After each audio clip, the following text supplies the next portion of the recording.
Casa San Ángel is a housing project located on a property in Queretaro, Mexico, rectangular in plan, with a few meters in front that coexists with a purely urban environment that fades until it is lost in its interior.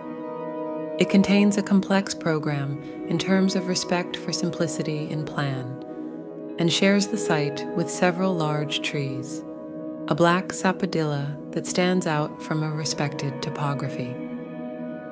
The project is designed to provide light and natural ventilation to all living spaces. The house is decorated with blue and green accents,